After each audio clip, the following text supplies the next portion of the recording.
بەناوی خوای گەورە سڵاوتان لێبێت بینەرانی بەڕێز و خۆشەویست ئەم شەو لە بەرنامەی ئەمڕۆدا باز لە ساڵیادی ڕاگەیاندنی کۆمەڵی ئیسلامی کوردستان دەکەین بە میوانداری بەڕێز محەممەد حەکیم کارگێڕی ئەنجومەنی سیاسی کۆمەڵی ئیسلامی کوردستان. قسە لەسەرەوە دەکەین کۆمەڵی ئیسلامی لە ماوەی 18 ساڵی ڕابردوو چی بۆ خەڵکی کوردستان کردووە، لە داهاتوودا دەیەوێت چی بکە و کۆنگرەی کۆمەڵی ئیسلامی کە باوا بڕیارە بەم زوانە ببەسترێت دەتوانێت چی گۆڕانکاریەک بکات و لەسەر دۆخی سیاسی هەرێمیش قسە دەکەینە سەر ناکۆکیەکان لەبارەی پێکەنانی حکوومەت. سەرەتا راپۆرتێک دەبین دواتر لەگەڵ میوانەکەمان درێژە بە گفتوگۆکەمان دەین. 18 ساڵ بەسەر ڕاگەیاندنی کۆمەڵی ئیسلامی کوردستان تێپەڕ دەبێت. کۆمەڵی ئیسلامی وەک هێزێکی ڕەسەن و هەڵقوڵاوی دۆخی هەرێمی کوردستان هەر لە سەرەتای ڕاگەیاندنیەوە چەندین هەوراز و نشێوی دیوە و ئاستەنگی سیاسی و دارایی و ئەمنی بۆ دروست کراوە. بەڵام هیچ کام لەو بربەست و ئاستەنگانە نەیتوانی لە بەدیهێنانی ئامانجەکانی دووری بخاتەوە. هەر لە سەرەتای ڕاگەیاندنیەوە کۆمەڵ ئاستەنگی زۆری بۆ دروست کرا، لەوانە شەهیدکردنی مامۆستا عەبدوڵای قەسری لە بازگەی تاسڵوجا لەلایەن هێزەکانی یەکێتی، دواتریش بەهۆی موشکبارانی ئەمریکا لە ساڵی 2003 بۆ سەر بارەگاکانی کۆمەڵ 43 کادری شەهید بوون و زیاتر لە 50 دیکەش بریندار بوون. پاشانیش مامۆستا عەلی باپیر و ژمارەیەک سەرکردەی کۆمەڵ لەلایەن هێزەکانی ئەمریکا دەستگیر کران. دوای 22 مانگی ژمانەوە لە زیندانی ئەمریکیەکان مامۆستا عەلی باپیر ئازاد کرا. سەرەڕای ئاستەنگەکان کۆمەڵی ئیسلامی و سەرکردەکانی بەپێی قۆناغ و خواستی میلەتی کورد شێوازی خەباتیان گۆڕیوە. ئەو کاتەی میلەتی کورد پێویستی بە خەباتی چەکداری هەبوو، سەرکردە و پێشمەرگەکانی کۆمەڵ ڕۆڵی گەورەیان لە بەرەنگاربوونەوەی ڕژێمی بەعس هەبوو. لەو پێناوەشدا چەندین شەهیدیان داوە. لە هەنگاوێکی گرنگدا دوای ڕوخانی ڕژێمی بەعس کۆمەڵی ئیسلامی کوردستان شێوازی خەباتی لا چەکداریەوە بۆ مەدەنی گۆڕی و مەکتەبی عەسکەری هەڵوەشاندەوە. دەستبەرداربوونی کۆمەڵ لە هێزی چەکدار بۆەوە دەگەڕێتەوە. ئەمیر و سەرکردایەتی کۆمەڵ پێیان وابوو دەبێت دوای ڕوخانی بەعس حیزبەکان هێزی چەکداریان نەبێت و هێزی چەکدار لای حکومت بێت و هێزی نیشتیمانی دروست بکرێت. بە بڕوای چاودێرانیش لەم ڕووەوە کۆمەڵی ئیسلامی زۆر لە یەکێتی و پارتی بەرپرسیارانەتر مامەڵەی کردووە. دوای 16 ساڵ لە ڕوخانی بەعس پارتە دەسەڵاتدارەکان ئامادە نین دەستبەرداری هێزی چەکداری حیزبی بن. ئەمەش کارەساتی بۆ هەرێم دروست کردووە. لەلایەکی ترەوە کۆمەڵی ئیسلامی کوردستان لەسەر جەم هەڵبژاردنەکانی پەرلەمانی عێراق و کوردستان بەشداری کردووە و لە دوایین هەڵبژاردننی پەرلەمانی کوردستان بەهۆی داکۆکی لە خەڵک ژمارەی کورسیەکانی زیادی کرد. لەسەر ئاستی عێراق فراکسیۆنەکەی داکۆکی گەورەیان لە پرسی خاک و مافە دەستوریەکانی خەڵکی کوردستان و موشەی فەرمانبەران کردووە. نوێنەرانی کۆمەڵ لە بەغدا کەسانی سەرڕاست و ڕازگۆ و بوێر بوون بۆ داکۆکی لە میلەتەکەیان. مامۆستا محەممەد سەنگاویش تاکە پەرلەمانتاری کورد بوو لە فراکسیۆنی کۆمەڵی ئیسلامی کە لە ساڵی 2006 لە بەغدا شەهید کرا.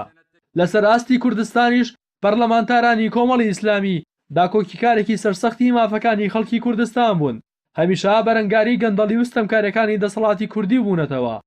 هاوکات کۆمەڵ لە وێزگەکانی خەباتیدا چی لە حکوومەت و چی لە کاری ئۆپۆزیسیۆن بوون، هیچ کاتێک سەنگەری خەڵکی مەزلومی کوردستانی بەرنەداوە و هەمیشە لەبەرەی گەلدا بووە. لەبارەی سیستمی حکومڕانیشەوە کۆمەڵ بەردەوام جەختی لە پێویستی بە دامەزراوەی کردنی دام و دەستگا حکوومیەکان کردوتەوە و دژی دەسوەردانی حیزب بووە لە کاری پەرلەمان و حکوومەت بۆ مەبەستی تایبەتی. کۆمەڵ داوای سیستمێکی پەرلەمانی تەواو بۆ کوردستان دەکات و بۆ ئەو مەبەستەش سوورە لەسەر هەڵوێستەکانی و لە ماوەی ڕابردووش بەهۆی وەستانەوەی دژی پەکخستنی پەرلەمان باجی داوە. جگەلەوەش کۆمەڵی ئیسلامی بەردەوام داوای شەفافکردنی داهاتەکانی هەرێمی کردووە و دژی قۆرخکاری وەستاوەتەوە. کۆمەڵ پێی وایە داهاتەکانی هەرێم موڵکی هەموو خەڵکن، نەوەک چەند بنەماڵە و حیزبێک و پێویستە کۆتایی بەم نادەتگەریە بهێنرێت. لە هەمان کاتیشدا کۆمەڵی ئیسلامی لە کاری سیاسی خۆیدا بە ئەخلاقەوە ڕەفتاری کردووە و هەڵوێستەکانی خۆی بە ڕاشکاوانە و ڕازگۆیانە دەربڕیوە و ترس و پارە و پۆست لە خشتەی نەبردووە. لە بواری پەروەردە و مانگەوازیش کۆمەڵی ئیسلامی ڕۆڵی گەورەی گێڕاوە و داکۆکی سەرسەختی لە بنەماکانی ئاینی پیرۆزی ئیسلام کردووە و دەیان هەزار کەسی دەستپاک و ڕازگۆی پێشکەشی کۆمەڵگا کردووە. جگەلەوەش بۆ گەیاندنی پەیامەکانی ئیسلام و داکۆکی لە خەڵکی ستەمدیدەی هەرێم چەندین کەناڵی ڕاگەیاندنی کردوتەوە. کەناڵی ئاسمانی پەیام وەک یەکەمین کەناڵی ئاسمانی ئیسلامی کوردی سەکۆیەک بووە بۆ خزمەتی خەڵکی کوردستان و گەیاندنی داواکاریەکانیان. بەرنامەی بەخشین لە کەناڵەکە بە هاوکاری خێرخوازان کۆمەکی هەزاران کەسی کەم دەرامەت و نەخۆشی کردووە. کەناڵی بانگەوازیش کەناڵێکی تایبەتمەندی بواری بانگەواز و پەروەردەیە و ماوەی چەندین ساڵە لە ڕێگەی پەیامەکانی خزمەتی خەڵک دەکات ئەمە جگە لەبوونی چەندین کەناڵی لۆکاڵی دیکە لەسەر ئاستی چین و توێژەکانیش خاوەنی دەیان ڕێکخراوە کە لە بواری جیاجیادا خزمەتی کۆمەلگا دەکەن یادی 18 ساڵەی ڕاگەیاندنی کۆمەڵی ئیسلامی لە کاتێکدایە وا بڕیارا کۆمەڵ بەم زوانە کۆنگرەی چوارەمی ببەستێت بۆ ئەو مەبەستەش سەرکردایەتی حیزبەکە بڕیاری داوە بە ئاراستەیکردنەوەی زیاتری کۆمەڵ بەڕووی کۆمەلگا گۆڕانکاری گەورە بکەن.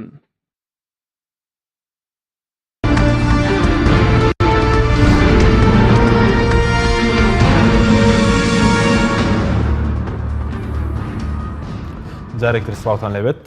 بینەرانی بەڕێز کاک محەممەد بەخێر بن سواز بەوەدەمتە ئەگەر سەرتا لەوە دەست پێ بکەین 18 ساڵ بەسەر ڕاگەیاندنی کۆمەڵی ئیسلامی تێپەڕ دەبێت ئەو ئامانجانەی کە کۆمەڵی ئیسلامی لە پێناودا ڕاگەیاندرا ئامانجەکان هاتوونەتە دی؟ بسم الله الرحمن الرحیم سەرەتا لەخوای پەروەردگار داوا دەکەم کە ڕۆژ و تاعات و عیبادەتی هەموو موسڵمانانی قبول کردبێ و پاشان لە وێزگەی و یادکردنەوەی دامەزراندنی کۆمەڵی ئیسلامی و ڕاگەیاندنی کۆمەڵی ئیسلامی کوردستان مافی خۆیەتی ئاماژە بەو سەرکردە و پێشمەرگە و کادرانە بدەین کە لە ڕۆژانی ڕاگەیاندنی کۆمەڵی ئیسلامی کوردستان مەردانە هاتوبوونە مەیدان هاوکار بوون پشتیوان بوون ئەوانەی ئەو سەردەمە کە لەوەی ئێستا لەو ڕاپۆرتێش کە جەنابتان پیشانتاندا من پێم خۆش بوو وێنەی ئەو سەرکردە گەورانەی کۆمەڵی ئیسلامی کوردستانی تێدا بێ کە کۆمەڵ بە پاش فەزلی پەروەردگار دیارە بە پشتیوانی ئەوان ئەو پێشمەرگانە دامەزرا و کادرە سەربازەکان ئەو کات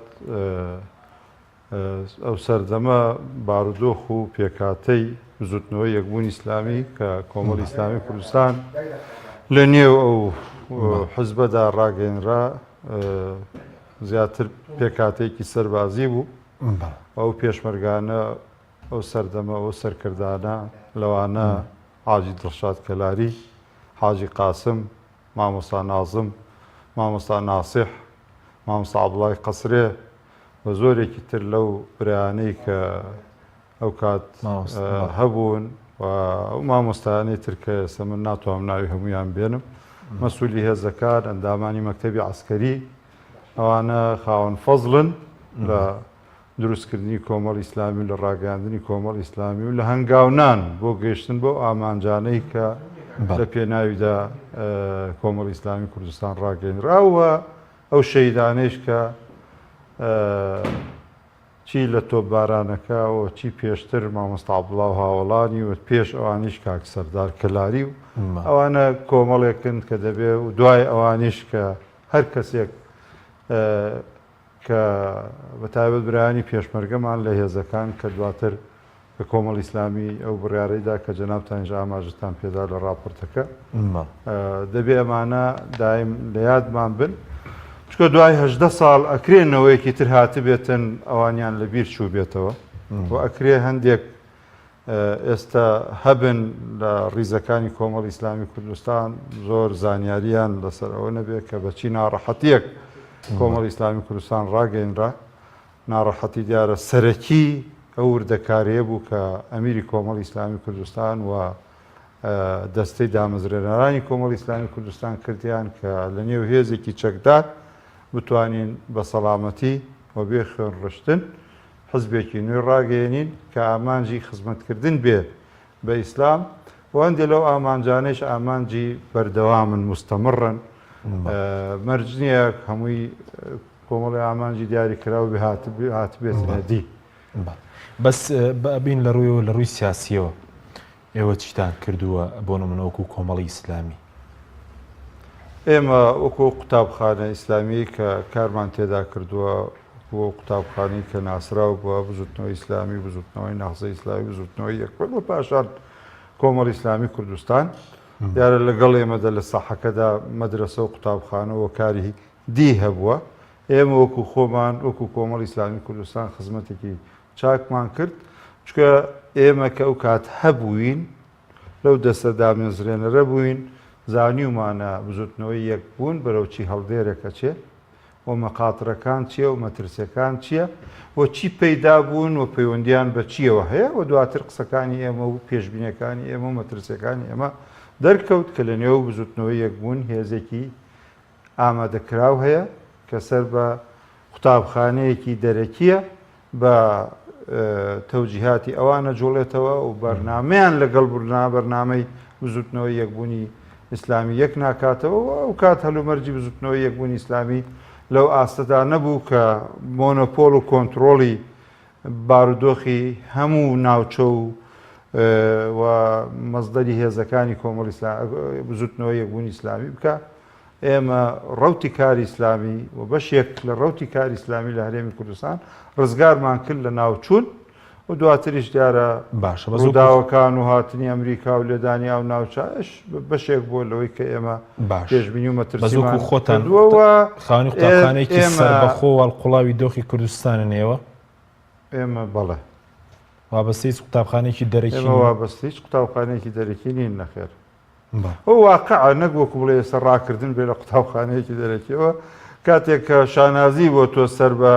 قوتابخانەیەکی دەرێبی بۆ نمونە ڕۆژە لە ڕۆژان لە نێو هێزێکی چەکدارە شانازی بۆ تۆ سەر بە قاعدەبی وانە ئێمە هەرو کاتوتومانە سەر بەخۆین بۆ ڕۆژە لە ڕۆژەکان لەوەیە شانازی بوو بێ کە سەر بە ئیخوان موسلیم و ئێمە هەروتمانە ئێمە هێزێکی سەر بەخۆین هەڵقوڵاوی کوردستانین بەڵام سوودیش لە هەموو قوتابخانە ئیسلامیەکان وەرەگرین لە جیهاندا باشە بەس لە ڕووی سیاسیەوە چیتان پێشکەش کردووە مەسەرەن لە بواری کاری سیاسی لە حکوومەت لە پەرلەمان جیاواز بێ لە هێزەکانی تر بەڵێ ئێمە کۆمەڵی ئیسلامی کوردستان هەر سەرەتای کارکردنمان بڕیارماندا گرنگی بەکاری ڕێخستن و ڕێکخراوەی بدەن حتا گفتوگۆمان هەبوو ئەو کاتکەوە زیاتر بکەوێنە نێو شارەکانی هەرێمی کوردستان گفتوگۆمان لەگەڵ لایەنە سیاسەکان هەبوو و هەندێک جار مەترسیمان هەبوو لەو ناوچەوەیش کە مەترسیەک ڕووی لێ دەکا بە تایبەت دوای 11 سپتێمبەر کە ڕوویدا ئەو مەترسیانە هەمووی وای کردبوو جۆرێک لە گفتوگۆ هەبوو کە دیارە ئەمیری کۆمەڵ ئیسلامی و هەندێک لە سەرکردەکانی ئەو کات تەفاسیلی ئەو ئۆتوێژانە و ئەو گفتوگۆیانە دەزانن بۆ ئەو بوو کە بینەوە ناو شارەکان زیاتر واتە قورسایەکانمان لە منتیقەیەکە قۆرق نەکەین و بچینەوە ناو شارەکان بۆڵێ هەبووین لە ناو شارەکان بەڵام گرنگیەکی زیاتر بەکاری ڕێکخراوی و جەماوەری ئەو 1-2 ساڵە کۆمەڵ ئیسلامی کوردستان توانی گرنگیەکی زیاتر بەکاری ڕێکخراوی و جەماوەری بداوە دوجار نەتیجەی هەڵبژاردننی 2005 ئەوەی دەرخست کە فعلەن کۆمەڵ ئیسلامی کوردستان تەنها هێزێکی چەکدار نەبووە کە فشاری لێکرێ هێزەکەی پەرش و بڵاو بکرێ بە لێدان و بە فشار و بە کوشتنی هەندێک لە سەرکردەکان کۆمەڵ ئیسلامی کوردستان لە ناو بچێ یان کەم ببێتەوە بچووک ببێتەوە بتوانرێ ماڵی بکرێەوە تا لایەنێک بگرێتە خۆ و سەر بە ئەو بێت هەڵبژاردنەکانی 2005 ئەوەی گەیاند کە کۆمەڵ ئیسلامی کوردستان لە پێناو ئامانجێکی پیرۆز و گەورەدا دروست بووە و توانیوەتی لەو چەند ساڵە 2001 تا 2005 کاری چاک بکە لەگەڵ ئەوەی کەوا کۆمەڵێ ستەم ڕووی لە کۆمەڵ ئیسلامی کوردستان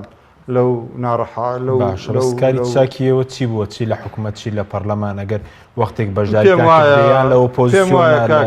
حکوومەتە کاک حەکیم کۆمەڵی ئیسلامی کوردستان لە قۆناغەکانی خۆیدا هەر جارۆ بە شێوەیە سەلماندوێتی کە کاری سیاسیەکە و کاری پێکەوە ئەکا لەگەڵ لایەنە سیاسیەکانە و ئەو کۆمەڵ کە پێشتر ڕخنەی لێگیرا کە ناتوانێت لە کاری پەرلەمانی بکە و ئەمانە ناتوانن لە حکوومەتتا سەرکەوتو بن لە هەموو سێکتەرەکانی حکومی و پەرلەمانیە کۆمەڵ ئیسلامی کوردستان نمونەی جوانی هەیە و بەشداریەکی جوانی هەیە وتوانێتی نمونە جوانەکە چۆنە من پێم وایە زۆر باس کراوە من پێم خۆش نیوە من خۆشم زۆرم باس کردو ئێوەش بازانم زۆر جار باسمان کردو فراکسیۆنی بەغامان فراکسیۆنی کوردستانمان و ئێمە ئەزمونمان لەگەڵ لایەنەکانی ترا و ئەزمونمان لە بەرەی ئۆپۆزیسیۆن و بەشداریمان لە حکوومەت هەموو شێوازەکانی کاری سیاسیمان ئەنجام داوە و تیایدا بەپی قەبارەی خۆمان سەرکەوتو بووین باش خۆتان کەم کوریتان نەبوو پێم وانە کاک حەکیم ئەی نابێ ئێمە ئێستا ڕاستە ینی ئێستا بەس کە یادی هەژدە ساڵەکەینەوە دەبێت هەمە لایەن باسی کار و چالاکیەکانی کۆمەڵی ئیسلامی کوردستان کرێ و حەسر نەکرێت لە بەشداری حکومی یان بەشداری پەرلەمانیمانە ئەوە وەجهێکە ڕەهەندێکە لە ڕەهەندەکانی کاری کۆمەڵی ئیسلامی کوردستان دواتر کۆمەڵی ڕەهەندی تر هەیە کە کۆمەڵی ئیسلامی کوردستان تیادا خزمەتی کوردستان ئاماژەتان پێدا ئێمە بەخشینمان هەیە کە بەڵێ نمونەیەکی تازەیە بەڵام خزمەتێکی کردووە ئەوش دەبێ ئاماژە و ئیشادەی پێ بکرێت چی وەکو دەستگاکە چی وەکو نەخۆشخانەکە و دەبێت برەوی پێ بدرێ و دەبێت بگەێنرێتە شار و شارۆچکەکانی تری کوردستان ئەزمونە جوانەکە لای کەم خزمەت بە خەڵکێکی هەژارنشینی هەرێمی کوردستان دەکات کە توانانی ڕوو لە هەندێک لە نەخۆشخانە ئەهلەکانی هەرێم بکەن و لەو لاوە ئێمە کۆمەڵی قوتابخانەمان هەیە و کۆمەڵی سەنتەری خزمەتکردنی قورئان و قورئان خوێندن و لەبەرکردن و پەروەردەکردنی خەڵکمان هەیە و وێڕایەوەی کۆمەڵ لە ناوەندەکانمانیش لە ڕووی ئەوە کە خزمەت بە منداڵی خەڵک بکەن وەکو قوتابیان کە هەم لە ڕووی زانستی و خزمەت دەکەن بە قوتابیان و هەم دوایی لە هاوینەکانە لە ڕووی پەروەردەی شۆ خزمەتی خۆیان دەکەن. کۆمەڵی ئیسلامی کوردستان بە هەزارەها خەڵکی کوردستان ماڵ و مناڵی خەڵکی کوردستان مستەفید بووە چی لە ڕووی بانگەوازەوە وچی لە ڕووی پەروەردەکردنەوە وچی لە ڕووی وەرگرتنی خزمەت و خزمەتگوزاریەوە کە خۆی پێم وایە لە تەفاسیلەکەی لە دەستگای بەخشینی کۆمەڵی ئیسلامی و لە نەخۆشخانەی بەخشین هەیە. زۆر باش بەس لە ئاستی ناوخۆی حەزب ینی چیتان کردو بۆ ئەندامەکانی خۆتان ینی ئایا قۆرخکاری نییە لەمڕۆ کە قۆرخکاری هەبێت مەسەلەن تەنیا چینێک سوودمەند ببن ئەگەر سوودمەندیەک هەبێ ئەگەر کەمیش بێت زای چۆنە کاک حەکیم بە زۆرم ئەمە باس کردووە بەڕاستی حزبێکی ئیسلامی بۆ بێنە لە جیهان کە بەشداری پرۆسەی هەڵبژاردنە لە ئەکاتە پەرلەمان و چی لە نێوخۆی عێراق بە هەرێمی کوردستانەوە کە وەکو کۆمەڵی ئیسلامی کوردستان مامەڵە لەگەڵ پارەی ئەو کەسانەی کە ناردوونیەتی پەرلەمان و ناردوونیەتی بۆ حکوومەت بکات پارەی وەزیر پارەی پەرلەمانتار پارەی حتا بەڕێوبەری ناحێ و ئەوانە کەگەر موچەی کامل وەرگیرن ئەندامانی ئەنجومەنی پارێزگاکان قایمقام ئەو پۆستانی بەڕێوبەرە گشتیوانە کە چوون کۆمەڵی ئیسلامی کوردستان هەر یەک لەمانە کە بوونەتێ پێشتر بەڵێنێکی لێ وەرگرتوون کە بەشێ لە پارەکە بە بڕیاری ئەنجومەنی سیاسییان قیادەی کۆمەڵی ئیسلامی گەڕێتەوە بۆ دارایی لە خانەنشینەکانیش زۆرمان باسمان کردووە لە خانشینەکانش خۆش دەمە جێبەجێ کردووە بەڵێ خۆشت جێبەجێت کردو من جێبەجێم کردو لە 2005ەوە تا ئێستا پەرلەمانتاری کۆمەڵی ئیسلامی کوردستانم تا ئەم مانگەیشم جێبەجێ کردووە ئەوە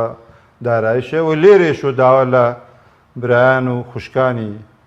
کە وەزیر بوون کە پەرلەمانتار بوون کە ئەنجومەندامی ئەنجومەنی پارێزگا بوون کە هەر یەک لەو پۆستانە هەبوون دەبێت بزان کۆمەڵی ئیسلامی کوردستان چۆن ڕاگەیەنرا و چۆن خەڵکێک لە پێناوە ناڕەحەت بوو دەبێت هەمومان پابەندی ئەو پارە بین چونکە ئێستا کۆمەڵی ئیسلامی تەنها سەرچاوی دوو سەرچاوی هەیە کۆمەڵی ئیسلامی بۆ پارە سەرچاوی یەکەمی ئەو بڕەپارەیە لە پەرلەمانتار و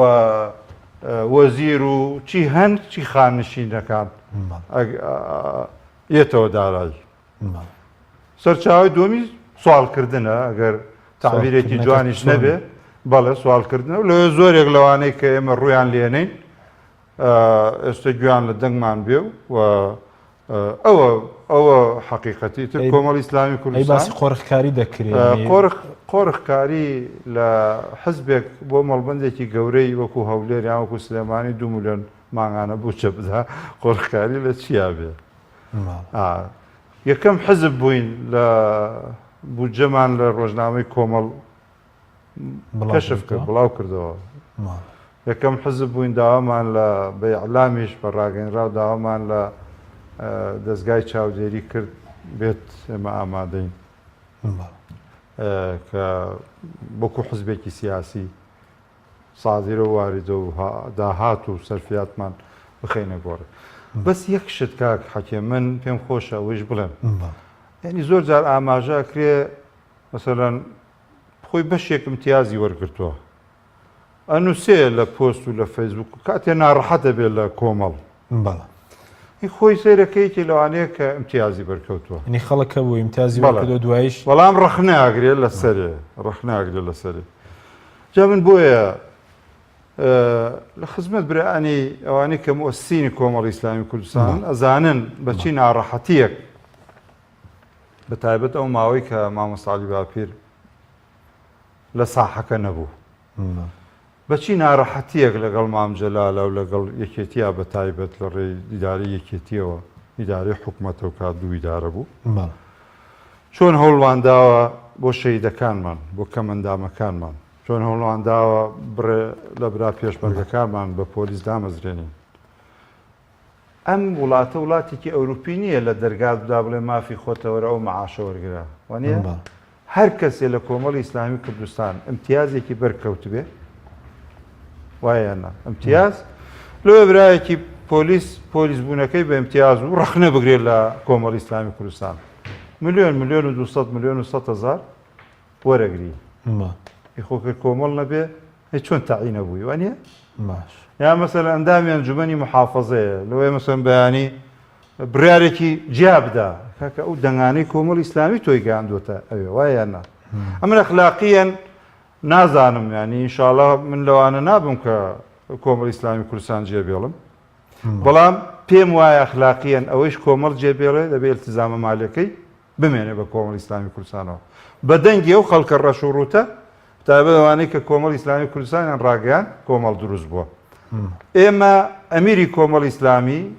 ئەنجومەنی سیاسی و بانگەواز و مەسوولی دارایی ئێستا زان کۆمەڵی ئیسلامی کوردستان چۆنە چێ بەڕێوە و بەچی ناڕەحەتیەکە چێ بەڕێوە لەبەرەوە قۆڕخکاری من نازام لە چی شتێکە هەیە قۆڕخکاری هەر کەسێکەڵێ دەوێت دەست بخاتە سەرەوە نقطە وە ڕوونکردنەوە وەرگێ بەداخەوە قسە و قسەڵۆ کێستە زۆر دروستە بێت هەمویان بێ بەڵگەنەوەی لەبارەی قۆڕخکاری داراییەوە ئامادەین دارایی کۆمەڵی ئیسلامی ئەنجومەنی سیاسی ئامادەین بۆ هەر تێبینی و ملاحەزەیە هەر قسە فڕێی بە ئاسمانە باشەی لە بۆیاردانە مەبدەکانی شوڕا ڕاوێش ئەوانە ماو ینی هەن لە ناو کۆمەڵی ئیسلامی یاخود ئەویش کە زۆر جار مەسەلەن قۆڕخکاری هەیە کاک حەکیم بیان با من تەماشا پێ بوو ئێمە بەرەو کۆنگراچین وانە لەوێ تێبینی لەسەر هەمومان من نەمزانیوە هەموو دامانی ئەنجومەنی سیاسی بە بانگەوازی شەو تێبینیمان لەسەر ئەو پەیڕەوی نێوخۆی خۆمان هەیە یانی دەبێت دەستکاری بکەین و ئەو بکەین احتیمالە خەلەل لە پەیڕەوی نێوخۆدا کۆمەڵە گرفتی ئێستا بۆ ئێمە لە هەندێک ڕۆ دروست کردبێت و کاتی خۆشی ئەو پەیڕۆ بەڕاستی بۆیە هاتینە سەری بۆ ئەوەی هەلومەرجێکی کۆنگرەی پێشترمان وا بوو کە هەوڵ بدەین دەستە جەمعیەک هەبێ و نیگەرانی کەمتر ببێ لە هەندێک برا و خوشکە ئەو کات نیگەرانیان نەبوو تێبینیان و ملاحەزەیان نەبوو وەگوڵی پەیڕەوێک بوو جێ تێبینی بوو هەندێک فەقەرات و مادەوەی فرسەتیشە کۆنگرە بۆ پێداچوونەوە بە پەیڕەوی نێوخۆ ئەگەر نا کۆمەڵی ئیسلامی کوردستان من هەندێک گرفت کە لەوەی مەسەلەن جەنابەت مەبەستت بیان پرسیارەکان لەوە سەرچاوی گرتووێ من پێم سەیرە گرفت لە کۆمەڵی ئیسلامی لە ئۆرگانێکان لە شوێنێکە آخر گرفت لە حزبەکاری ترا بۆ پۆست دروستە بێوانە بۆ وەزارەت و شت و بکرێن بە وەزیر و بکرێن بەوانە یان پارەی نەوتەوە لە بینی خۆیانە چۆن تەوزیعی بکەن ئەی مەڵبەندێک کە 2 میلیۆن دینار بودجەکەی بێ لە کۆمەڵی ئیسلامیەوە ئەم نازانم بۆ کێشە و گرفتی تێدا دروست ببێ وەڵی من ئێستا وەزی کۆمەڵی ئیسلامی کوردستانینەوەیە ئەوەی خزمەتی تێداکە دەبێت بە هەمومان مەمنونیان بین سوپاسیان بکەین بە تایبەت ئەوانیان کە امتیازی حکومیان نییە امتیازی حکومی بە دەرەجە بە پلێ وانە ئەو وەزیر پەرلەمانتار پلە هەرە بەرزەکەن بەڵام ئەو خەڵکەی تریش لە سایەی کۆمەڵە ئێستا مافێکی دەستکەوتووە ئەوەش ئێمە دەبێت سوپاسگوزار بین یەکەم نیعمەتێک تێداین کە بسڵمانین و ئەو نیعمەتە بۆنە کەمە ئیسلامیش لە کوردستانە هەیە دوای فەزلی پەروەردگار ئەگەڕێتەوە بۆ حزبە ئیسلامیەکان کە یەکێکیان و ئێمەش ئێستا افتخاری پێوەکەین کە تێداین کۆمەڵی ئیسلامی کوردستانە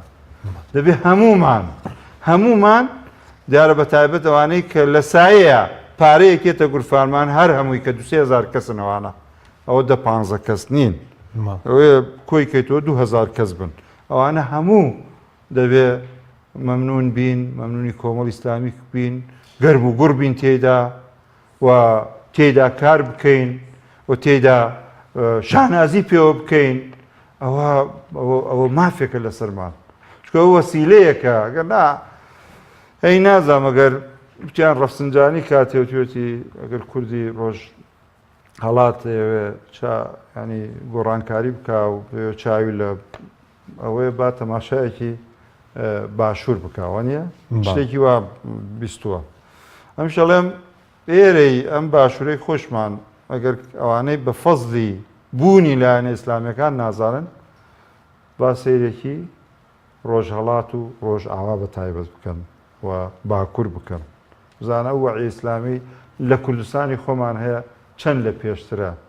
بەشەکانی تری باش ئێوە بە نیازن کۆنگرە ببەستن بە دیاریکراویکەی دەبەستنەوە تانەوێت ئەو گۆڕانکاریانە گرنگان نتوانێت لە چ بوارێک گۆڕانکاری بکەن چکە ئەمڕۆ مامۆستا یا پێشپامێکی بڵاو کردو کە باسی لەوە کردو کە دەبێت چاوخشاندنەوەیکی بکرێ بە کاری کۆمەڵی ئیسلامی کوردستان نابی مامۆستا عەلی باپیر کۆمەڵی ئەفکاری خۆی هەیە نەیشاردووەتەوە و کۆڕی بەستووە سیمیناری بەستووە بۆ سەرکردایەتی بۆ کادرە باڵا ئەفکارەکانی لە کۆمەڵی ئیسلامی فراوانترە هەولێر لە سلێمانی و مامۆستا عەلی باپیر دەرە تووشێتی هەم لە کۆنگرە و هەم لە پێش کۆنگرە هەڵسەنگاندنێکی بۆ کاری ئیسلامی هەیە و دیارە ئەم ڕۆژ جەناب ئاماژەت پێدا کە ئەو پەیامەی هەبووە کۆنگرە بۆ هەموو حزبێکی سیاسی وێزگەیەکە ئەو ئێمەش ئەم وێزگەی کۆمەڵی ئیسلامی ئەم وێزگەی ئەم جارە دەمانەوێ بەتایبەت ینی دوای هەڵبژاردنەکانەوە نیە هەڵبژاردننی عێراق و هەڵبژاردننی کوردستان و ئێمە ینی بەپێ ئەو تەزویر و ئەو زوڵم و ستەم و ئەو هەلومەرجەی لە هەرێمی کوردستان هەیە کۆمەڵی ئیسلامی کوردستان 6 کورسی بۆ بە حەوت وەڵە زۆر نەبووین وانە بەڵام ینی لە چاو هەندێک بارودۆخ کە لە ڕووی لە هەندێک لایەنی تر کردو کۆمەڵی ئیسلامی کوردستان باش بوو واتە ئێمە توانین بەمەوە بچینە ناو کۆنگرەیەکی سەرکەوتوو کە هەم بارودۆخی نێوخۆی خۆشمان ناوبڕێکمان هەیە بەڵام دوای ناوبڕەکە لێ دەپرسم زانین و گۆڕانکارێنی کە چاوەڕێ دەکرێت بیکەن چییە بەڵە بینێرانی بەڕێز ناوبڕێک و دەگەڕین وڵات تۆپ ئارت تاکە بریکاری تۆڕی میدیایی کۆمەڵ بۆ دروستکردن و بڵاوکردنەوەی ڕێکلام تۆپ ئارت گەڕان بە دوای تامێکی نایابوو بوونێکی جیاواز تەنها لە ئالیندا بەدی دەکەین بەرووبوومی ئەم ڕەنگانە خۆشترین تام و بۆن دەبەخشن باشترین جۆرەکانی بەهارات هەڵدەبژێرین و کۆی دەکەینەوە ئاهەنگی خۆشترین تام و بۆن دەگێڕین ئێمە تەنها بە بازووی خۆمان باشترین بەرهەمدێنی لە هەموو وەرزەکان لە هەر کات و شوێنێک تەنها ئالین ئالین هێمای سەرکەوتن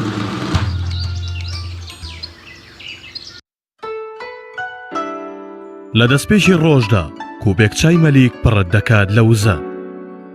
لەسەر کار و لە کاتی پشوو تەنیا کووپێک چای مەلیک باسە بۆەوەی بە درێژایی ڕۆژ ئاسوودەبیت چایمەلیک بە هەموو جۆرەکانی بۆندار و بێبۆن و هێلدار با کێشی جیاواز لە بازاڕەکانی کوردستان و عێراق بەردەستە کۆمپانیای بورهان خاوەنی فەرمی چایمەلیکە کۆمپانیای بورهان هەرزانی لە نرخ و بەرزی لە کوالێتی ئایا تا ئێستا بیرت لەوە کردوتەوە کە ئینتەرنێتێکی بێسنوور بەکاربێنیت یان بیرت لەوە کردوتەوە کە بۆ هەفتەیەک یان 2 هەفتە ئینتەرنێتی بێسنوور بەکاربێنی سەرەڕای هەموو ئەمانە تا ئێستا بیرت لەوە کردوتەوە کە بۆ یاری ئەلکترۆنیەکان ئینتەرنێتی بێسنوور بەکاربێنیت بێگومان نەخێر فانسی نێت هەموو ئەم کێشانەت بۆ چارەسەر دەکات تۆش دەتوانیت بۆ ماوەی هەفتەیەک یان 2 هەفتە یان مانگێک بەردەوام بێسنوور لەگەڵمان بیت ئێستا خزمەتگوزاریەکانمان لەم شوێنانە بەردەستە سلەیمانی شارباژێر شارە زوور هەڵەبجە سەی سادق عربەت پێنجوێن بازیان تاسڵوجە و زەرگوێز فانسی نێت هەمیشە ئینتەرنێتی بێسنوور تۆپ ئارت تاکە بریکاری تۆڕی میدیایی کۆمەڵ بۆ دروستکردن و بڵاوکردنەوەی ڕیکلام. تۆپ ئارت.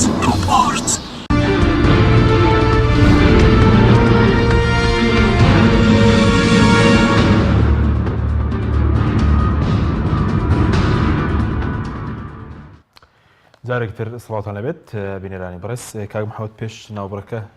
باسی کۆنگرێت کرد و تانوێت چ گۆڕانکاریەک بکەن. کۆنگرە بۆ هەموو حزبێکی سیاسی وێزگەیەکی بە خۆداچوونەوەیە پاش 4 ساڵ و چەند مانگێکە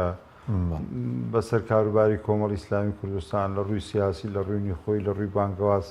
دیارە کۆمەڵێک تێبینی و ملاحەزات لە ئۆرگانەکان لە مەکتەبی سیاسی لە قیادەی کۆمەڵی ئیسلامی دروست بوون. ئەمە دەتوانین دەستکاریەکی پەیڕەوی نێوخۆ دەستکاریەکی تەشکیلاتی خۆمان بکەین بۆی لە 4 ساڵی ئایندەدا بە شێوازێکی دروستتر لەمەی ئێستا کاری باشتر و خزمەتی چاکتر بکەین لە هەموو سێکتەرەکانی کارکردنە کە باسم کردو بەڕێوەبردنی نێوخۆ کاری سیاسیمان و کاری بانگەوازمان و کاری چاودێریمان و کاری ئەعلاممان و کاری خزمەتگوزاری و خەدەمی و ئەوانەیە و دام و دەستگا خەدەمی و خێرخوازانەی کە هەمانە بۆی چاکتر بکەین. خاڵێکی تر کە ئێمە ئومێدمان هەیە ئەوشەوەیە ئێمە هەموو ئەو سەرکردانەی کۆمەڵی ئیسلامی کوردستان کە لە دامەزرێنەرانی کۆمەڵی ئیسلامی کوردستان بێن بەیەکەوە نەخشە بکێشین کە چۆن بتوانین کۆمەڵی ئیسلامی کوردستان بەرەو لوتکە بەرەو باشتر لە هەموو بوارەکانە ببین. ئەو ئومێدەمان هەیە کە هەر کەسێ ڕۆژە لە ڕۆژان کۆمەڵی ئیسلامی کوردستان بووە و بەهۆیەکەوە نیگەرانی هەیە ناڕەحەتی هەیە لە کۆمەڵی ئیسلامی تێبینی هەیە ئەم وێزگەیە کە وێزگەی کۆنگرەیە وێزگەیەکە بۆ گەڕانەوە بۆ ئاشتەوایەکی نێوخۆی زیاتر کە بتوانین خزمەت بکەین و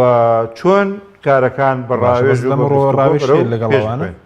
ڕاوێش هەیە لەگەڵەوانە لەگەڵ بۆ نمونە سوودیان لێ وەربگرن. ئێمە دوای جەژن کۆبنەوەی سەرکردایەتی دەکەین و ئەوەی کارانەی پێویست بێ بۆ ئەو ئامانجانەی کە خزمەت بە کۆمەڵی ئیسلامی کوردستان دەکات هەنگاوی بۆ ئەنین و دەبێ وا بێ ئەم کۆنگرێ هەمومان تێدا بەشدار بین و هەمومان تێدا ئامانجمانەوە بێ کە وێزگەیەک بێ کە کۆمەڵ نوێکەینەوە و بەرەو پێشی بین و کارەکانمان لە هەموو ڕوویەکەوە ئەو بکەین و ئەوەش بووترێ 4 ساڵی پێشوو کۆمەڵی ئیسلامی کوردستان سەرکەوتوو بوو لە کاروباری سیاسی لە کاروباری بانگەوازی ئەو کەناڵی کە جەنابەت ئاماژەتان پێدا لە راپۆرتەکەتان کەناڵی بانگەواز و کۆمەڵێ کاری بانگەواز لە ئۆرگانەکان و لە مەڵبەندەکان و ڕێکخراوەکانی خزمەتکردنی قورئانە کۆمەڵێ دەستکەوتی چاکن کە 4 ساڵە لە ڕووی نێوخۆییەوە کۆمەڵی ئیسلامی کوردستان ئەم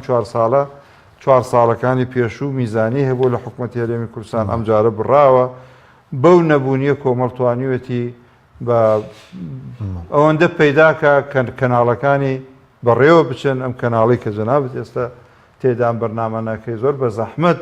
بەڕێوە دەچێتەوە ئێمە و کۆنجومەنی سیاسی و ئەمیری کۆمەڵ و بەڕێوەبەر و دارایی ئاگدارین چۆن بچەن بە ناڕەحەتی کە ئەم کەناڵە نەمانێشتوە ڕاوەستێ و بەردەوام بێ و ئینشاءڵڵا هەر بەردەوامیشە بێ ئەم و ڕادیۆکانی قورئان و ڕادیۆی سونەت و ئەوانە کە خزمەت بە جەماوەری کوردستان ئەکەن چۆن ئەمانە کە تیایدا سەرکەوتوو بووین و بەرەو پێشی بێن. گرنگەوەی دائیمەن لە سەرکەوتندا ئینسان بە خۆی دابچێتەوە لە سەرکەوتندا سەرنج لە کاروبارەکانی بدا نوقسانی و تێبینیەکان ببێنێ بۆ ئەوەی بە پلەیەکی باشتر لە ئایندەدا سەر بکەوێ و گرنگە ئەم کۆنگرێ ئێمە هەموو دامەزرێنەرانی کۆمەڵی ئیسلامی کوردستانی تێدا ببینینەوە کۆمەڵ جێی خزمەتکردنە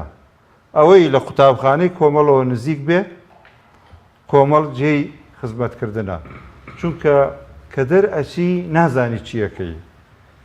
و هەیشن دەرچوون شتیکان تاقی کردوتەوە نیە ئایا تا ئێستا و تا ئایندەیەکی تر ئەتوانن وەکو کۆمەڵی ئیسلامی کوردستان خزمەت بکەن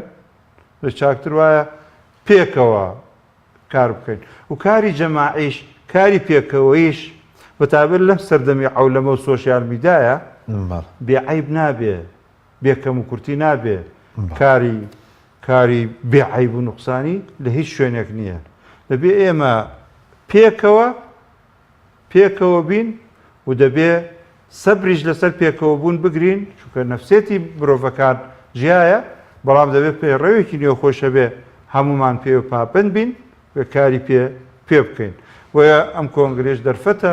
بۆ هەر کەسێکە نیگەران بۆ لە کۆمەڵی ئیسلامی کوردستان بێتەوە و خزمەت لە ڕیزەکانی کۆمەڵی ئیسلامی کوردستان بکات. بەڵێ زۆر باش تەوەرێکی تر سەبارەت بە بارودۆخی کوردستان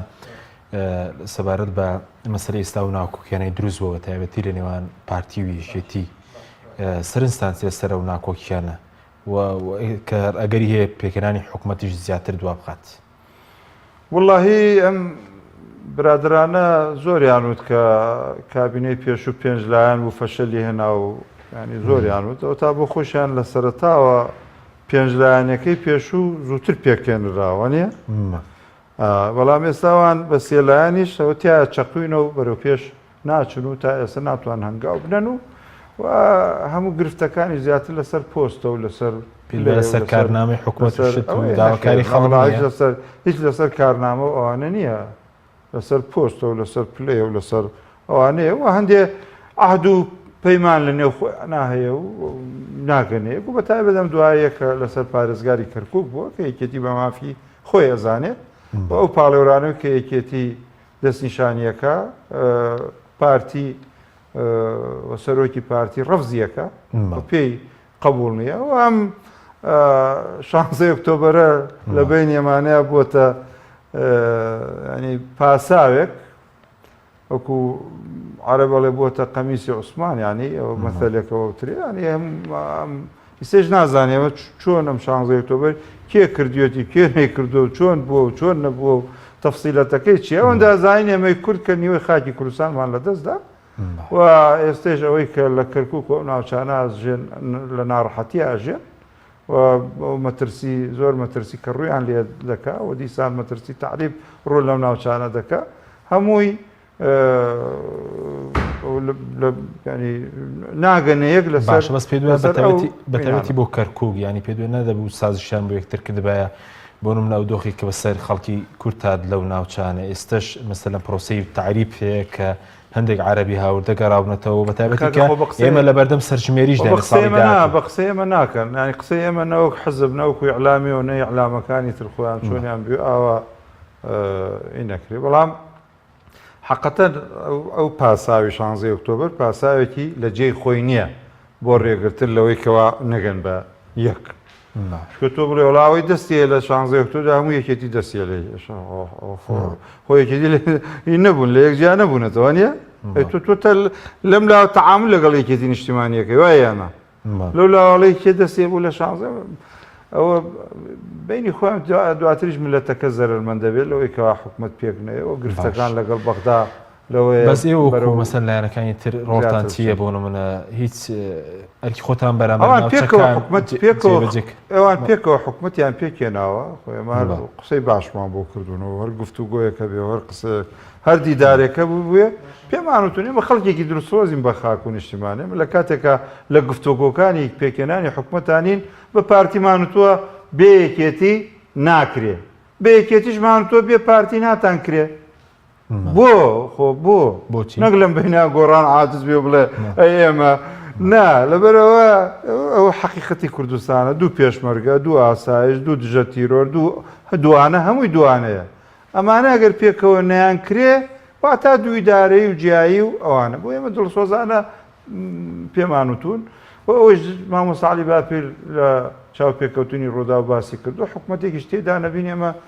هاوکارە بین بۆی حکوومەتێکی سەرکەوتوو بێ لە چیدا هاوکاری ینی هاوکارە بین پێشنیارەکەین چاومان پێیان کەوتەڵێن ئاوا بکەن باشە ئاوا بکەن ئاوا بکەن ئەو برادرانەمان کە لەگەڵ لە گۆڕان بەیە کۆبووینە لە ساڵانی پێشوە ئێستاکە لە حکوومەتە بن ئەگەر ئەوەندەی ملاقات و گفتوگۆمان بە و قسەمان بوو ساڵمانە بوو پیانەڵێن ئاوا خزمەتکەن ئەمە بکەن ئەوە بکەن چیمان پێ باش بێ هەرێکە لە سێکتەری خۆیان یەکێتی نیشتیمانیە پارتی خۆیەتی دەممان بەکێگەیشت قسەی باشیان بۆکەین پێشنیاری باشیان بۆکەی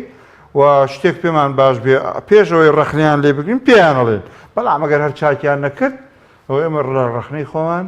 ناکەوین بە تایبەت ڕەخنەیەکی بەڵگەدار کە بەڵگەمان هەبێ ڕوونیەکەینەوە بەڵام پێش وەخت بۆ ئیقامەی حوجە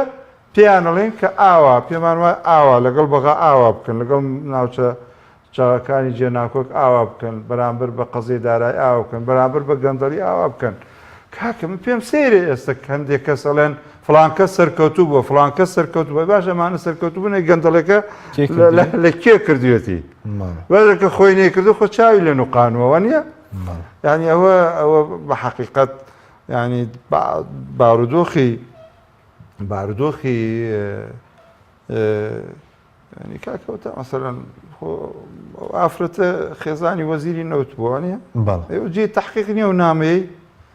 ڕاستە ژن و پیا لۆ جیا بنەوە کەس خێری یەکتر نەڵێ بەڵام هەموو ژنێکیش ئەسرار و نیێنی پیاوەکە ئەزانێ وای یانە ئێوە نامەیە سەدان میلیۆن دلار جێ هەڵوەستە ئایەوە ڕاستە یان شەڕی باڵەکانە وانە نابێ هەندێک حزبیش نییە دایم ینی هەوڵەدا مەسەرەن حزبەکان تر دایمەن بە دوو وێنا بکە وانە بەس خۆی لەبیرەچێ خۆشی هەر باڵی تێدایە و هەندێ بەرژەوەندی باڵەکان هەیە و سراعی باڵەکان هەیە ئەگەر سراعەکەش نەرم بێستا بەڵام هەیە حەقیقەتە واقعە کۆمەڵێ شتێ شاراوەیە لە ملەتە ئێمە هەندێک حەقیقەتەیە شاراوەیە لە ملەتی ئێمە و واقعش کە هەیە واقعەیە کە دیارە شاڵە سەر بۆ شتی گەر نەگەنە یەکێکێتی و پارتی سەر بۆ شتی تر بکێشە لەبەردەم چی داینەگەریکێتی و پارتی نەگەنە ڕێکەوتنی نەگەشتنە بێمە پرسی کە بۆ هەیە نەگەنە ڕێکەوتن وانە مەبەستمەوەی کە لەمە دوواگەر نەیانتوانی نەگەنە ڕێکەوتن ینی لەبەردەم دوو ئیدارەی دەیان خود دوو ئیدارەی هەر هەیە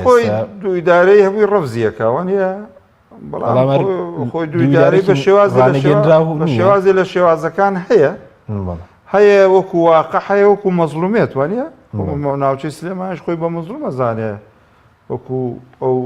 داهاتەی کە بۆی دێ و ئەو پارەی کە بۆی دێ لە چاو دوهۆکەوە لێر ئەوخۆ ئەیڵێن ینی بە داتا و بەڵامەوە حیزبی دەسەڵاتداری لێ پرسیار نییە کە فەرامۆشکراوە لێ بەرپرسیارە خۆ بەرپرسیارەتی لە کوردستانە دیارە بە ڕێژێکی زۆر ڕوولەکیەکە حەقیقەتەکە ڕوونە بەڵام ئەم دێ ڕاستیش لە پاڵەوەدا دەبێ بوترێ کە ورد بوویتەوە دەبێ حەقی پارتیش بوترێ لە چیا حەقە و حەقی یەکێتیش بوترێ لە چیا حەقە باشە بەس وتت ینی ئەوەی کە باسکت کێشەی ناوباڵەکان لە ناو بڵێن هەرەوە ناوترێ دەستەڵاتدارە نامەوەستمەوەی کە پێ دوای یەکێک لەوە کارەکانی دەنگ پێکەوتنی حکوومەتیش هەرەمە بێ ینی بەڵێیان بینین لایەنەکانە بینین خۆیمەدا نەبراون نە لە یەکێتینە لە پارتی نە لە گۆڕان ینی ئەیان بینین هەکێ لە هۆکەرەکان سراعی باڵەکانە بەڵێ لە کوردستانە من حزبێکی دیاریکراوە ناڵین لە کوردستانە سراعی ناوخۆی لایەنەکانە باشە بەس سەبارەت بە کۆمەڵی ئیسلامی زۆر زەرباز لەوە دەکرێت کە بۆچی خۆی یەکلا ناکاتەوە ئایا کۆمەڵ ئەوەندە مشتری بەشداریکردنی لە حکوومەت خۆی چی یەکلاک لە بە سەبارەت بە ئۆپۆزیسیۆن ڕایگەیاندوی نزیک کۆمەڵ ینی لە بەشداری نەکردنەوە نزیکەوە ئەو حەقیقەت واقعەکەوتە بەڵێ چکە ینی گفتوگۆی تشکیلی حکوومەت تەواو بووە ینی بە هەموو پێوەرێک تەواو بۆ پۆستەکان هەموو لە بینی ئەو سێلانەیە دابەشکراوە ینی بە ئۆپۆزیسیۆن بوون زیاتر ئێمە کاری خۆمانەکەین ینی مەرجنیە هەر حتا ئۆپۆزیسیۆن بینیش وەکو ئەو چەمکە ڕاگەێنین چکە خۆ دەزانی ئۆپۆزیسیۆنیش لە کوردستانە وانە ینی خەڵک ئومێدی زۆریش بە ئۆپۆزیسیۆن نەماوەڵێ کورە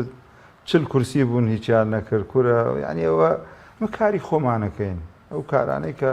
مامۆستاەکانی وتی ئێمە باسیەکەین و تەبێژەکەمان باسیەکە حزبێکی سیاسین لە لایەکی ترەوە حزبێکی ئیسلامین وەکو کارە ئیسلامەکەمان کۆمەڵە کاری خۆمانە ئەو بەردەوامە ئەو کارەمان لە حکوومەت بین لە ئۆپۆزیسیۆن بین بەردەوامە واتە ئێمە ینی لە حکوومەتا بین لە حکوومەتانە بین هەندێک کارمانەی خۆ داناشین بێکار نابین وانە بەڵام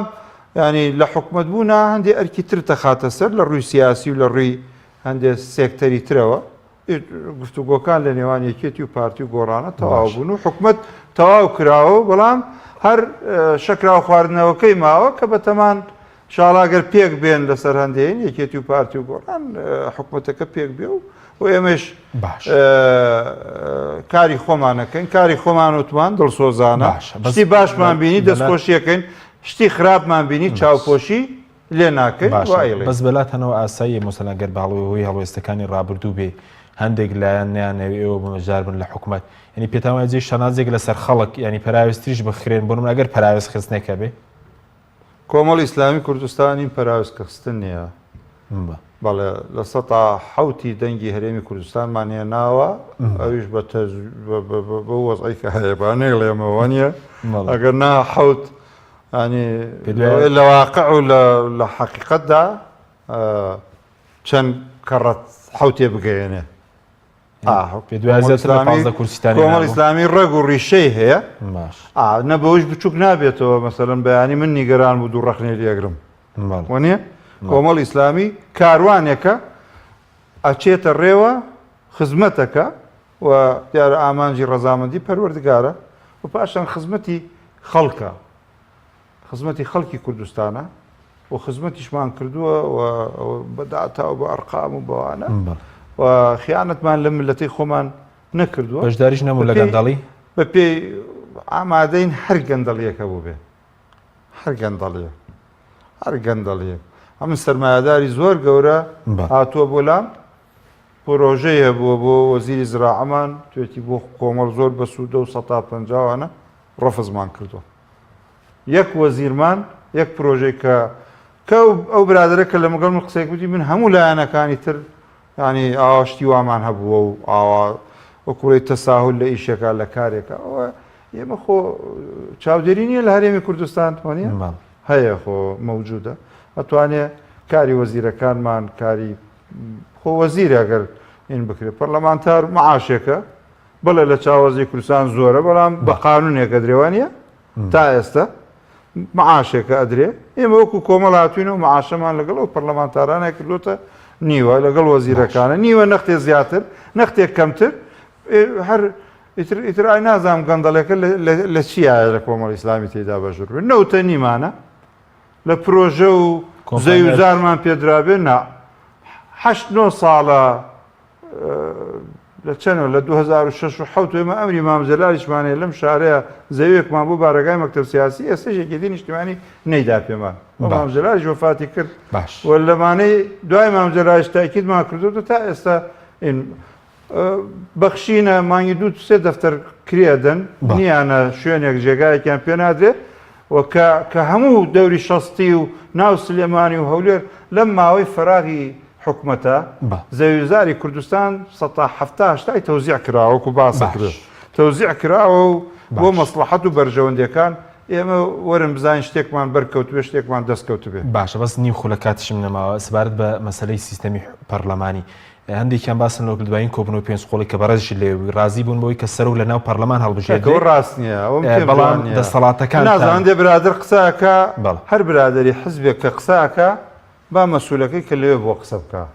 قسانە ینی هەرگیزەوە نەبوو کە سەرۆکیاریم لە پەرلەمان هەڵبژێت هەم دەسەڵاتەکانی لابێتەوە بۆ ڕازی نەبوون کاکەیان باشە دوو وەرەقە بوو هەردووکی دەستکاری کراوە نەک یەکێک لە وەرەقەکان ئەوە بێ کە ئێستا کراوە باش ئەوە وانە یعنی ئەوەی کە ئێستا ڕوویداوە لە پەرلەمان نەبوو ئەوەش بە دەستکاریەوە باشە سپاس دەکەم ئەوی تریشەر بە دەستکاریەوە ئاوە کۆمەتی ئێمە تێیدا بووین و لە گفتوگۆکانە ئەو چاواشەکردنە جوانیە جا لە هەر کەسێکەوە بێت بەڵێ زۆر سپاس بۆ بەڕێز محەممەد حەکیم کارگەری ئەنجومی سیاسی کۆمەڵی ئیسلامی کوردستان سپاس بۆ بینەرانی بەڕێز سپاس بۆ هاوکارم تا بەرنامێکی دیکە خواتان لەگەڵ